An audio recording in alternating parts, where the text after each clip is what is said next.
Price Lord. யோபு 22:21 யோபுவை பார்த்து அவருடைய நண்பர்கள் சொல்லுவாங்க, நீர் அவரோடு பழகி சமாதானமாயிரும், அதனால் உமக்கு நன்மை வரும். கர்த்தரோட சண்டை போட்டுகிட்டே இருக்கக்கூடாது. எனக்கு நீங்கள் அது செய்யலை, எனக்கு இது செய்யலை, எனக்கு ஏன் இதை அனுமதிச்சிங்க, எனக்கு ஏன் இது நடந்துச்சு, நான் பைபிள் படிக்க மாட்டேன், ஆலயத்துக்கு போக மாட்டேன், ஜெபிக்க மாட்டேன், இப்படியெல்லாம் வழக்காட கர்த்தர் விரும்புறதில்லை. இப்படியெல்லாம் வழக்காடக்கூடாது. ஆண்டவர் அன்பான தேவன். அதனால தான் யோபு பேசுகிறதெல்லாம் வச்சு அவங்க நண்பர்கள் சொல்லுவாங்க, முதல்ல கர்த்தரோட சமாதானமாக இருங்க. என் மேலே என்ன தப்பு இருக்குது, நான் என்ன அப்படி பாவம் பண்ணிட்டேன். யோபு அப்படியே கொஸ்டினாக கேட்டுகிட்டே இருக்கிற வரைக்கும் யோபுவுக்கு உத்தரவு இல்லை. ஆனால் யோபு 42:2 தேவரீர் நீ சகலத்தையும் செய்ய வல்லவர். அப்படி யோபு சரண்டரானதுக்கு உடனே ஆண்டவர் ரெட்டிப்பான நன்மையை கொடுக்கறதுக்கு வாசல்களை திறந்தார். ஜெபம் பண்ணுவதற்கு வாசல்களை திறந்தார். ஆண்டவர் இந்த வேலையில் தான் சொல்கிறார், நீ என்னோட பழகி சமாதானமாயிரும். 2 சாமுவேல் 2:10 வேதம் சொல்லும், கர்த்தரோடு வழக்காடுகிறவர்கள் நொறுக்கப்படுவார்கள். வழக்காடுறது, கர்த்தரோடு வழக்காடக்கூடாது. அவருக்கு தெரியும், எல்லாம் அவருக்கு தெரியும், எல்லாம் அவருக்கு தெரியும்.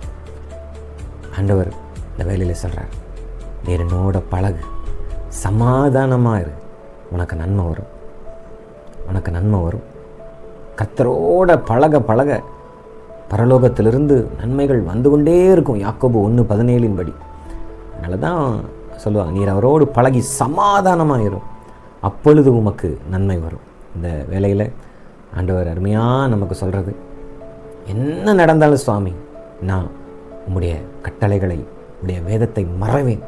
நான் ஜெபம் பண்ணுவேன், நான் வேதத்தை வாசிப்பேன், நான் ஊழியம் செய்வேன். என்னோட நீங்கள் இருக்கிறீங்க, எனக்காக நீங்கள் யாவையும் செய்து முடிப்பேன். சங்கீதம் 138:8 தாவீது அதுதான் சொல்லுவார். சங்கீதம் 34:1 எக்காலத்திலும் கர்த்தரை ஸ்தோத்தரிப்பேன், அவர் துதி எப்போயும் என் வாயில் இருக்கும். நான் வனாந்தரத்தில் இருந்தாலும், சாப்பாடு இல்லைனாலும், என்ன இருந்தாலும் இல்லைனாலும், அவர் துதி என் வாயில் இருந்துகிட்டே இருக்கும். அதுதான் ஆண்டவர் விரும்புகிறது. இந்த வேலையில் ஆண்டவர் சில சூழ்நிலைகள் எப்படி இருந்தாலும் என்ன, அவரோடு பழகுங்க. இயேசுவே நீர் என்னுடைய ஃப்ரெண்டு, என் கூட இருக்கிறீங்க, என் பக்கத்தில் இருக்கிறீங்க, என் நடுவில் இருக்கிறீங்க, என் கூட வர்றீங்க, வேலை ஸ்தலத்தில், ட்ராவலில், நான் எங்கே போனாலும் என் கூட இருக்கிறீங்க, என் பக்கத்தில் இருக்கிறீங்க, நான் உங்களுடைய பிரசன்னத்தில் நிறைஞ்சிருக்கிற சுவாமி சொல்லி பாருங்கள், நன்மைகளை கர்த்தர் தருவார். ஜெபிப்போமா. தகப்பனே, இந்த வேலையிலும் சுவாமி உங்களுடைய பிள்ளைகளுடைய இருதயத்திலுடைய விரக்தியெல்லாம் மறையட்டும் அப்பா. ஆண்டவரே, இந்த பிள்ளைகள் விரக்தியில் பேசின வார்த்தைகள் எல்லாவற்றையும் கர்த்தர் மன்னித்து உங்களுடைய தெய்வீக பிரசன்னத்தையும் சமாதானத்தையும் தார்.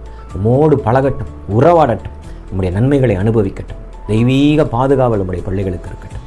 இயேசுவின் நாமத்திலே ஜெபிக்கிறோம் பிதாவே, ஆமென். கர்த்தர் நம்மை ஆசீர்வதிப்பார். God bless you.